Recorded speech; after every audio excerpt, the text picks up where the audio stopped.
بسم اللہ الرحمن الرحیم۔ آج میں انشاءاللہ نماز کی تشریح اور توضیح کے ضمن میں اس موضوع پہ آج گفتگو کروں گا کہ ہماری نمازیں خشوع اور خضوع سے خالی ہیں۔ دیکھیں، ہم نماز تو پڑھتے ہیں، با جماعت نماز ہم پڑھتے ہیں، لیکن ہمارے دل و دماغ میں خشوع اور خضوع کا جذبہ نہیں ہوتا۔ ہماری نمازیں خشوع اور خضوع سے بالکل خالی ہوتی ہیں، کیونکہ ہمیں یہ معلوم نہیں ہوتا کہ ہم مالک الملک کے دربار میں کھڑے ہیں، ہم کس ذات کے دربار میں کھڑے ہیں، کس کے سامنے ہم قیام کر رہے ہیں، کس کے سامنے ہم رکوع کر رہے ہیں، کس کے سامنے ہم سجدہ کر رہے ہیں۔ اس کی ہمیں پہچان اور قدر کا پتہ نہیں، جس کی وجہ سے ہماری نمازوں میں خشوع اور خضوع نہیں ہوتا۔ اگر ہم تھوڑی سی توجہ کریں نا کہ ہم کس کے دربار میں کھڑے ہیں، تو پھر ہماری نمازوں میں خشوع اور خضوع پیدا ہو جائے۔ دیکھیں، دنیا کے حالات دیکھیں، جب آدمی کسی کچہری میں کسی عدالت میں جاتا ہے پیشی کے لیے، تو پھر ان کے سامنے بڑی ہی مؤدبانہ انداز میں وہ کھڑا ہوتا ہے، اور اس کے دل کے اندر کھٹکن اور خوف پیدا ہوتا ہے کہ آج پتہ نہیں میرے ساتھ کیا ہوگا۔ لیکن جب رب العالمین کے دربار میں پیش ہوتا ہے، کھڑا ہوتا ہے، کوئی ادب، کوئی خشوع اور خضوع کا جذبہ ہی نہیں ہوتا۔ آدمی جب رب العالمین کے دربار میں کھڑا ہو، مالک الملک کے دربار میں کھڑا ہو، تو اس نیت سے کھڑا ہو کہ ہو سکتا ہے یہ میری آخری نماز ہو، اس کے بعد مجھے نماز پڑھنے کا موقع ہی نہ ملے، یہ میری زندگی کی آخری نماز ہو۔ تو جب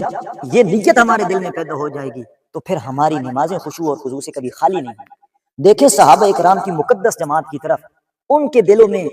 یہ بات بالکل آ گئی تھی اور سما گئی تھی۔ وہ جب نماز پڑھتے تھے، اتنی خشوع اور خضوع سے نماز پڑھتے تھے، گویا کہ وہ آخری نماز سمجھ کر پڑھ رہے ہیں۔ اتنی خشوع اور خضوع، ان کے دلوں میں یہ خشوع اور خضوع والی بات بالکل سما گئی تھی۔ فرماتے ہیں کہ صحابہ اکرام اس طرح عاجزی سے، انکساری سے، اس طرح خشوع اور خضوع سے نماز پڑھا کرتے تھے کہ جب وہ قیام کرتے، رکوع کرتے، سجدہ کرتے تھے، تو آسمان کے فرشتے بھی ان پر رشک کیا کرتے تھے۔ امام الانبیاء صلی اللہ علیہ وسلم نے فرمایا، ایک غزوے کے موقع پر نبی کریم صلی اللہ علیہ وسلم نے دو صحابیوں کی ڈیوٹی لگائی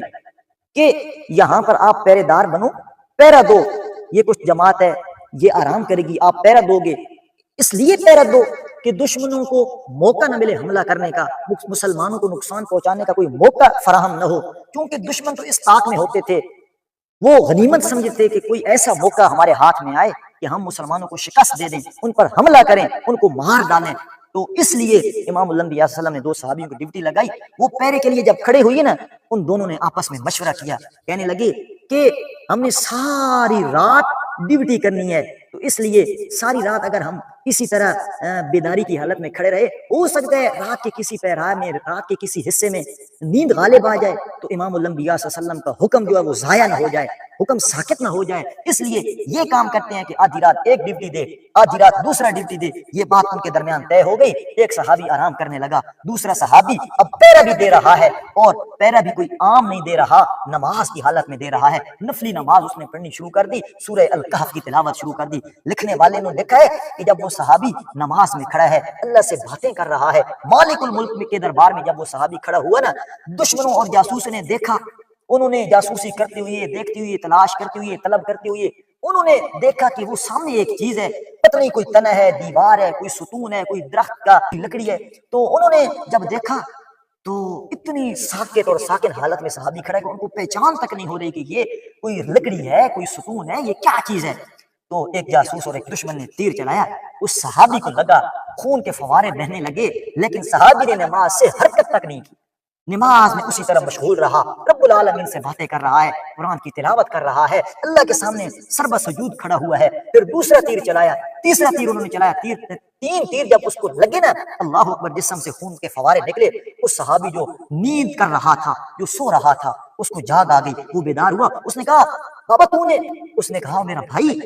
تو نے مجھے جگایا کیوں نہیں؟ اتنی تیری سنگین حالت، اتنی خطرناک حالت ہو چکی ہے، اتنا ظلم ظالموں نے کیا ہے، تو نے مجھے جگایا تک کیوں نہیں ہے؟ وہ صحابی کہنے لگا، تکلیفیں اور اذیتیں تو دشمنوں نے اپنی طرف سے بہت دی، لیکن میں اللہ سے باتیں کر رہا تھا، اللہ کے دربار میں کھڑا ہوا تھا، مالک الملک کے دربار میں کھڑا ہوا تھا، نماز توڑنے پر دل ہی نہیں کرتا تھا، اتنا مزہ آ رہا تھا۔ تو یہ تھی صحابہ اکرام کی نماز میں خشوع اور خضوع۔ سیرت اور تاریخ کی کتابوں میں سیدنا صدیق اکبر خلیفہ بلا فصل کے بارے میں یہ بات ملتی ہے، پڑھنے کو،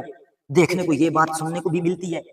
کہ حضرت سیدنا صدیق اکبر رضی اللہ تعالیٰ عنہ جب نماز کی حالت میں ہوتے نا، اتنے ساکت اور اتنے ساکن حالت میں ہوتے، جب حضرت صدیق اکبر رکوع میں جاتے، نماز میں کھڑے ہوتے، اس طرح ساکت اور ساکن اور اتنی خشوع اور خضوع سے نماز پڑھ رہے ہوتے تھے کہ پرندے دیوار سمجھ کر